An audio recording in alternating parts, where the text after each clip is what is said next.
ఈ wings India 2024లో ఇప్పుడు పెద్ద పెద్ద ఏరోప్లేన్స్‌ని మనకి ఎయిర్ ఇండియా గానీ, ఇండిగో గానీ అన్ని ఏరోప్లేన్స్‌ని మనకి ఎగ్జిబిషన్ లాగా పెట్టారు. అంటే కొంతమందిని లోపలికి కూడా అలో చేస్తున్నారు. లోపలికి తీసుకెళ్ళి అంటే ఏరోప్లేన్ ఎలా ఉంటది అని చెప్పేసి కూడా కొంతమందికి చూపిస్తున్నారు. బయటి దేశాలు బిజినెస్ పనుల మీద ఇప్పుడు టూర్‌లకు వెళ్ళే వాళ్ళకైతే ఓకే. ఫ్లైట్ ఎట్లుంటది అని చెప్పేసి తెలుస్తది. కానీ ఎప్పుడు మన మదర్ గానీ, మన అమ్మమ్మలు గానీ, మనతో పాటు ఇంట్లోనే ఉండే వాళ్ళకైతే అంటే ఏరోప్లేన్ ఎలా ఉంటది అని జెప్పేసి తెలవడానికి కూడా కష్టం. ఆహ్, అందుకోసం ఇప్పుడు ఇలాంటివి తీసుకొచ్చి ఇక్కడ పెట్టడం అనేది అంటే మంచి ఉద్దేశ్యం అని జెప్పుకోవచ్చు. ఇది ప్రతి ఇయర్ జరుగుతది అని జెప్పేసి కొంతమంది అంటున్నారు. కానీ ఇదైతే కొంచెం యూనిక్ అని జెప్పొచ్చు. అంటే ప్రతి ఏరోప్లేన్‌ని గానీ, హెలికాప్టర్ గానీ, ఎయిర్ క్రాఫ్ట్స్‌ని గానీ ఇక్కడ పెట్టి ఎగ్జిబిషన్‌లో పెట్టడం వల్ల పిల్లలకి కూడా అంటే ఎయిర్ క్రాఫ్ట్ అంటే ఏంటి? డ్రోన్ అంటే ఏంటి? ఏరోప్లేన్ అంటే ఏంటి? అని జెప్పేసి అన్నీ తెలుస్తా ఉంటాయి గదా! సో, ఇదైతే మంచి ఉద్దేశ్యం అని జెప్పుకోవచ్చు. సో, ఇంకా ముందర మనం ఎగ్జిబిషన్‌కి కూడా ఎళ్దాం. ఎగ్జిబిషన్‌లో కూడా ఏమేమి ఎక్స్‌ప్లోర్ చేస్తాము అనేది చూపిస్తాను పదండి.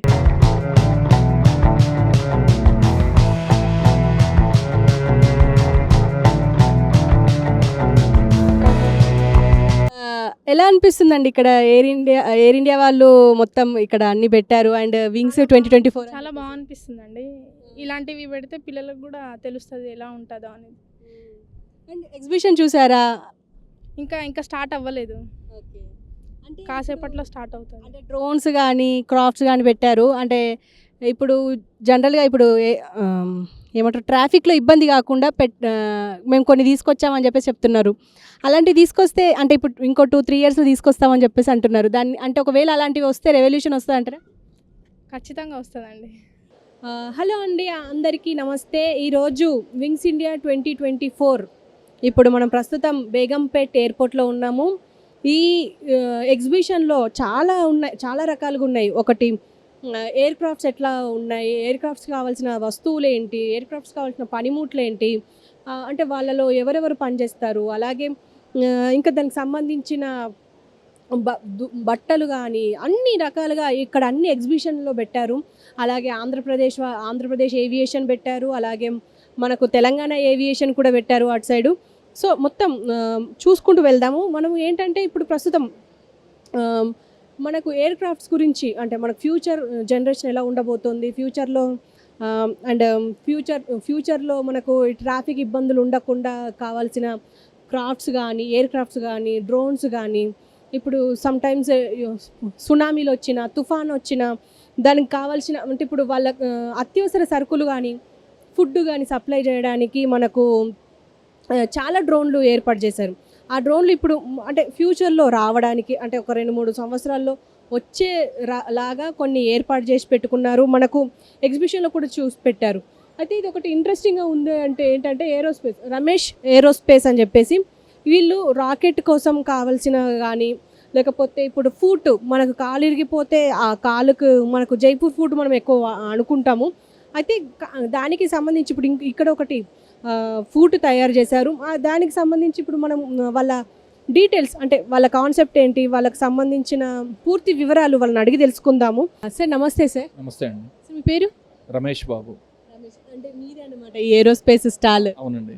Okay sir. అంటే ఇప్పుడు దీని కాన్సెప్ట్ ఏంటి సార్? ఇప్పుడు మేము చాలా చూసాము, దాంట్లో ఫూట్ ఒకటి ఇంట్రెస్టింగ్గా ఉంది. అంటే ఇప్పుడు చాలా యాక్సిడెంట్స్ జరుగుతూ ఉంటాయి, కాళ్ళు విరిగిపోయి వాళ్ళకి ఏం చేయాలో తెలియదు. మనకు జనరల్గా ఎక్కువ తెలిసింది ఏంటంటే జైపూర్ ఫూట్ తెలుసు. అంటే దీన్ని చూస్తుంటే ఇంట్రెస్టింగ్ ఉంది. దీన్ని దేంతో తయారు చేశారు అండ్ దీని కాన్సెప్ట్ ఏంటి మొత్తానికి? అంటే నేను ఈ ఫీల్డ్లో అంటే డిఆర్డిఓను ఐఎస్ఆర్ఓకి 30 ఇయర్స్కి ఈ ఫీల్డ్లో ఉన్నానండి. అంటే నేను ఇంతకుముందు ఒక చంద్రమోహన్ గారి దగ్గర ఒక 26 సంవత్సరాలు చేశాను. లాస్ట్ 4 ఇయర్ నుంచి మా టీంతో ఇక్కడ ఇదే బిజినెస్ స్టార్ట్ చేశాను. డిఆర్డిఓకి ఇస్రోకి మెయిన్ కస్టమర్స్. ఈ ప్రాసెస్లో ఏంటంటే బేసికల్గా మేము కాంపోజిట్స్ ఎక్స్పర్ట్స్. సో ఈ ప్రాసెస్లో మాకు ఈ కాంపోజిట్ ఎక్స్పర్ట్స్ కాబట్టి ఒక డిఆర్డిఓ సైంటిస్ట్ మాకు అప్రోచ్ అయ్యారు. Why not we develop a prosthetic foot, అంటే ఇంపోర్ట్ సబ్స్టిట్యూట్గా ఇండిజనైజేషన్గా బయట కొంటేనేమో ₹1,00,000 దాకా అవుతుంది. సో 1/4 కాస్ట్లో చేయాలి మనం అని చెప్పి స్టార్ట్ చేసామండి. దానికి All India Institute of Medical Sciences Hyderabad, DRDL, Ramesh aerospace కంబైన్డ్గా ఒక ప్రోగ్రామ్ తయారు చేస్తున్నాం. ఇదంతా అయిన తర్వాత దాన్ని ప్రోటోటైపు దెన్ పేషెంట్ ట్రయల్స్ ఇవన్నీ చేయాలని. సో మేము చేసే వాటిలో కొంచెం సేమ్ మెటీరియల్స్ కాబట్టి మాకు చాలా ఈజీగా ఉంది. Plus we want to do that. అదొకటే కాకుండా సిఎస్ఆర్ ప్రోగ్రామ్ కింద I want to contribute that, corporator social responsibility అని. అది మెటీరియల్ అనేది కార్బన్ కాంపోజిట్ అండి. అవును madam, light weight, high strength. Jaipur put అనేది ఏంటంటే మీకు ఫిక్స్డ్గా ఉంటుంది.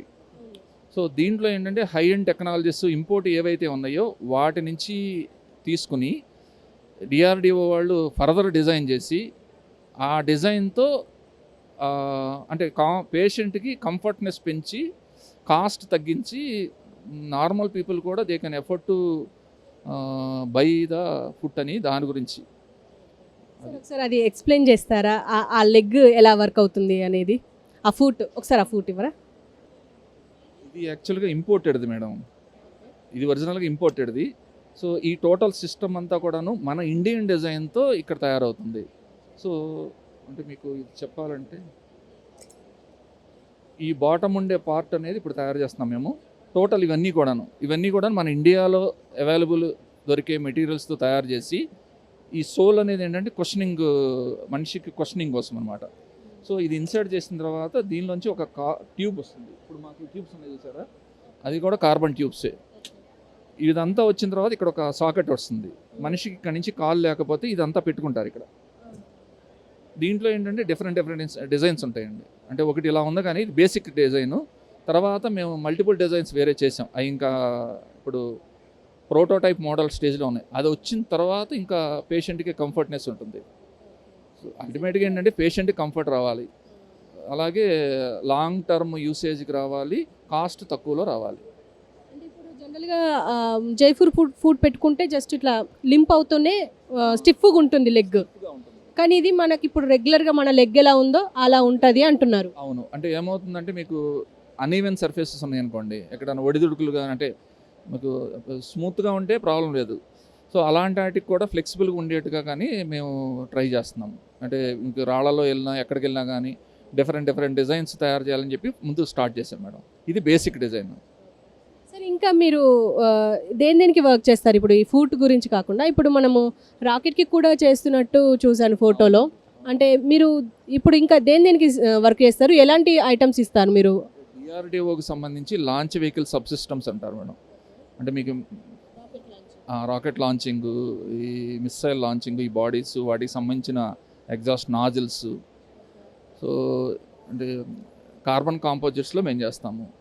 అంటే లాంచ్ వెహికల్కి సంబంధించిన అన్ని ప్రొడక్ట్స్, కాంపోజిట్ ప్రొడక్ట్స్ మేము డెవలప్ చేసి వాళ్ళకి సప్లై చేస్తూ ఉంటాం madam. Thank you sir, thank you. So చూసారు కదా, అంటే ఇప్పుడు మనము అంటే లెగ్ మనకి జైపూర్ ఫుడ్ స్టిఫ్గా ఉండి మనము అంటే ఎలాంటి సర్ఫేస్లో నడవాలన్నా కొంచెం కష్టమవుతుంది. కానీ ఇప్పుడు ఈ లెగ్ పెట్టుకుంటే మనము రెగ్యులర్ లెగ్ లాగానే ఉంటుంది అని చెప్పేసి అంటున్నారు. అలాగే ఈ రమేష్ ఏరోస్పేస్ వాళ్ళు ఇంకా ఏంటంటే రాకెట్ లాంచ్కి కానీ ఇప్పుడు మిసైల్స్కి కానీ కూడా ఈ ఐటమ్స్ వీళ్ళు చేసే ప్రొడక్ట్స్ పంపిస్తాము అని చెప్పేసి డిఆర్డిఓ, ఇస్రో వాళ్ళతోని కొలాబ్ అయి ఉన్నాము అని చెప్పేసి అంటున్నారు. సో ఇప్పుడు మనతో పాటు తేజకృష్ణ గారు ఉన్నారు, ఆయన అడిగి తెలుసుకుందాం. సార్, హలో సార్, నమస్తే. నమస్తే అండి. నాట్స్ అవియేషన్ ప్రైవేట్ లిమిటెడ్ మన తెలుగు వాళ్ళదని విన్నాము, అండ్ కంగ్రాచులేషన్స్ సార్ దానికోసం. Thanks a lot. దీని కాన్సెప్ట్ ఏంటి సార్? మెయిన్గా మేము ఒక ప్రో మొబిలిటీ అనే ఒక కాన్సెప్ట్ ఇంట్రడ్యూస్ చేస్తున్నామండి ఇప్పుడు. సో ఈ ప్రో మొబిలిటీ కాన్సెప్ట్ ఏంటి అంటే భారతదేశంలో ఏ మూల నుంచి ఏ మూలకైనా సరే కొన్ని గంటల వ్యవధిలో వెళ్ళడానికి అవకాశం వచ్చే కాన్సెప్ట్ అనమాట. సో దీనిలో మెయిన్గా 3 భాగాలు ఉంటాయండి. ఒకటి short distance travel or copter mobility, రెండవది long distance travel or wings mobility, మూడవది ఈ మూడింటిని అనుసంధానం చేసే నావిపోర్ట్ కాన్సెప్ట్ అండి. సో వాటి మూడింటి గురించి మళ్ళీ మీకు వివరంగా చెప్తాను. అంటే ఇప్పుడు దీని స్పీడ్ వచ్చేసి 100 కిలోమీటర్ అని చెప్పేసి ఇక్కడ నేను చూశాను. రేంజ్ కూడా అదే ఒకసారి మీరు ఎక్స్ప్లెయిన్ చేస్తారు. సో ఇందులో ఈ షార్ట్ డిస్టెన్స్ మొబిలిటీ వచ్చేటప్పటికి కాప్టర్ మొబిలిటీ అండి. ఇది చూడటానికి వెళ్ళటానికి కొంచెం హెలికాప్టర్కి లాగా ఉంటుందన్నమాట. సుమారుగా 100 km/h స్పీడ్తో ట్రావెల్ చేస్తుంది. దాదాపు 40 కిలోమీటర్ల రేంజ్ వరకు వెళ్తుంది. 2 మనుషుల్ని లేదా 220 కిలోల పేలోడ్ని మోసుకెళ్ళగల కెపాసిటీ ఉంటుందండి. తీసుకురావడానికి గల కారణాలు అంటే ఇప్పుడు మనకు చాలా ఉంటాయి. దాంట్లో మీరు మెయిన్‌గా ఇది అని చెప్పేసి అనుకున్నది ఏముంది? సో ఎవరైనా సరే పొద్దున్నే లేచి ఆఫీస్కి వెళ్ళాలన్నా వాళ్ళ పల్లెకి వెళ్ళాలన్నా గంటల కొద్ది ట్రాఫిక్లో ఇరుక్కుపోతూ ఉంటారు. సో ఏదో ఒక రోజున అరే ఈ ట్రాఫిక్ జామ్ నుంచి తప్పించుకుని వెళ్ళిపోతే బాగుంటుంది అని ఒక ఆశపడుతూ ఉంటారు. దాంతోపాటు ఎమర్జెన్సీ సిచ్యువేషన్స్ హాస్పిటల్స్లో యాక్సిడెంట్స్ అయిన తర్వాత అలాంటప్పుడు అక్కడ ట్రావెల్ మనకి చాలా ముఖ్యం. సో అక్కడ కనుక ర్యాపిడ్ ట్రావెల్ కనుక మనం ప్రొవైడ్ చేయగలిగితే చాలా ప్రాణాలు కాపాడే వాళ్ళు అవుతాం. అలాగే రోజు గంటల కొద్ది ట్రాఫిక్ జామ్ని అవాయిడ్ చేస్తే ఉపయోగపడే టైంని చాలా పెంచుకునే వాళ్ళు అవుతాం. సో దాన్ని ప్రొవైడ్ చేయడం కోసం ఈ కాన్సెప్ట్స్ని ఇంట్రడ్యూస్ చేయడం జరిగిందండి. Thank you. ఇప్పుడు మనము ఒకసారి మన డ్రోన్ని చూద్దాము. ఓకే, ఇప్పుడు సార్ ఇప్పుడు ఈ డ్రోన్ గురించి చెప్పండి. సో ఇది మన షార్ట్ డిస్టెన్స్ డ్రోన్ అండి. ఇది కాప్టర్ మొబిలిటీ కింద వస్తుంది. 2 మనుషులు మోసుకెళ్ళగల కెపాసిటీ ఉంటుంది. ఇది చాలా కాంపాక్ట్గా డిజైన్ చేయబడింది. మన ఇంటిపై నుంచి కానివచ్చు, మన కార్ గ్యారేజ్ నుంచి కానివచ్చు, వీటిని వేసుకుని వెళ్ళిపోవచ్చు. అంటే సింపుల్గా అర్థం అవ్వాలి అంటే మన ఇంటిపై నుంచి ఆఫీస్కి వెళ్ళిపోవచ్చు, ఆఫీస్ నుంచి ఇంటికి రావచ్చు, లేదు టూరిజం కింద వాడుకోవచ్చు, ఎయిర్ అంబులెన్స్ కింద వాడుకోవచ్చు, ఎలా కావాలంటే అలా యూటిలైజ్ మల్టీపర్పస్ యూటిలిటీ వెహికల్ కింద కూడా పనిచేస్తుంది. ఇప్పుడు ప్రస్తుతం ఇప్పుడు మనకి ప్రధాన సమస్య ఏంటంటే ఎవరైనా వీఐపీలు వస్తే ఒక గంట అర్ధగంట మనం ట్రాఫిక్లోనే ఆగిపోతాం. సో వీఐపీస్ కోసం పెట్టొచ్చు అంటారా? సో వీఐపీలు కనుక దీనిలో వెళ్ళిపోయారంటే రోడ్స్ అన్ని కూడా ప్రశాంతంగా ఫ్రీగా వెళ్తూ ఉంటాయి. సో ట్రాఫిక్ డీకంజెషన్కి ఆ విధంగా కూడా హెల్ప్ చేస్తుంది. అలాగే దాంతోపాటు organ transport, precious goods transport ఇట్లాంటి వాటన్నిటికీ కూడా ఉపయోగపడుతుంది. దీని స్పీడ్ అండ్ దీని ప్రత్యేకతలు ఏమిటి సార్? సో ఇది దాదాపు 100 కిలోమీటర్ల స్పీడ్తో ప్రయాణిస్తుందండి. 40 కిలోమీటర్ల రేంజ్ వరకు వెళ్తుంది. సో మన డెస్టినీ ఒకవేళ 40 కిలోమీటర్ల దూరం ఉందనుకోండి, వెళ్ళిన తర్వాత అక్కడ ఛార్జ్ చేసుకుని మళ్ళీ we can come back again. So rechargeable batteries ఉంటాయి కాబట్టి మన వెట్టి పోర్ట్స్ దగ్గర కానీ మన ఇంటిపైన కానీ ఆ ఛార్జింగ్ ఫెసిలిటీ ప్రొవైడ్ చేసుకోవచ్చు, వాటిని యూటిలైజ్ చేసుకోవచ్చు. ఇది ఇప్పుడు మొబిలిటీ ఏ డ్రోన్. ఓకే, సేఫ్టీ ఫీచర్స్ ఏంటి? సో మిగతా హెలికాప్టర్ వాటికంటే కూడా ఇది కొంచెం సేఫ్టీ ఫీచర్స్ ఎక్కువ ఉంటాయండి. ఎందుకంటే దీనికి 8 రోటర్స్ ఉంటాయి. సో ప్రతిదీ కూడా ఇండివిజువల్గా పనిచేస్తూ ఉంటుంది. ఇన్ కేస్ 1 లేదా 2 రోటర్స్ ఏమైనా ఇబ్బంది వచ్చినా కూడా అది కొలాప్స్ అవ్వకుండా ముందు స్టేబుల్గా ఉంటుంది. అయినా కూడా ఏమైనా ఇబ్బంది వస్తే బ్యాలిస్టిక్ పారాషూట్స్ ఉంటాయి. సో అడ్వాన్స్ సేఫ్టీ సిస్టమ్స్ అన్నీ కూడా ఇందులో ఎనేబుల్ అయి ఉంటాయి. సో మిగతా హెలికాప్టర్స్ కంటే చాలా తక్కువ ఖరీదులో అవైలబిలిటీ ఉంటుంది. At the same time safety విషయంగా ఇంకా అడ్వాన్స్ సేఫ్టీ ఫీచర్స్ యాడ్ అయి ఉంటాయి ఇందులో. నార్మల్గా మనం డ్రోన్కి ఇప్పుడు మనము అంటే మొత్తం ఫోల్డ్ చేసేసి పెట్టేసుకుంటాం పక్కన. ఇది ఆ ఫెసిలిటీ ఏమైనా ఉంటుంది? లేదండి, ఇది రిజిడ్ స్ట్రక్చర్.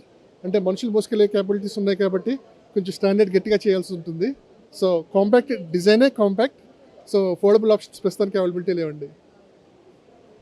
అంటే ఇప్పుడు దీన్ని పార్కింగ్ ఏరియా కొంచెం పెద్దగా ఉండాలి అంటారా? సుమారుగా మన కార్ గ్యారేజ్ ఎంత సరిపోతుందో అంతే. సో రఫ్లీ 2.4 into 2.4 మీటర్స్ అండి. సో సరిపోతుంది ఆల్మోస్ట్. రూఫ్ టాప్ మీద కూడా పెట్టేసుకోవచ్చు, ఇంటి పైన డాబా పైన పెట్టేసుకోవచ్చు. ఇప్పుడు కార్ ఎలా ఇప్పుడు ఎండకి వానకి తడుస్తూ అది మంచి వర్క్ అవుతుంది. ఇప్పుడు ఇది కూడా అంతే అంటారా? ఇది అన్ని వెదర్స్లో కూడా పనిచేస్తుందండి. రఫ్ క్లైమేటిక్ కండిషన్స్లో అట్లా కూడా స్టేబుల్గానే ఉంటుంది. సో ఇంకా టెస్టింగ్ ఫేజెస్ అన్ని నడుస్తున్నాయండి. అన్నీ అయిన తర్వాత సర్టిఫికేషన్ ప్రాసెస్ అయిన తర్వాత అప్పుడు జనరల్ పబ్లిక్ కూడా అవైలబిలిటీ వస్తుంది. ఎప్పుడు బయటికి అంటే ఎప్పుడు పబ్లిక్లోకి వచ్చే అవకాశాలు ఉన్నాయంటారు? సుమారుగా 3 నుంచి 4 సంవత్సరాల టైం పట్టే అవకాశం ఉందండి. ఓకే సార్, ఇప్పుడు మనం క్రాఫ్ట్ దగ్గరికి వెళ్దామా? క్రాఫ్ట్ మొబిలిటీ సార్, ఇప్పుడు ఈ క్రాఫ్ట్ మొబిలిటీ గురించి దీని ప్రత్యేకతలు ఏమిటి సార్? కాప్టర్ మొబిలిటీ అయిపోయింది, ఇది వింగ్స్ మొబిలిటీ అండి.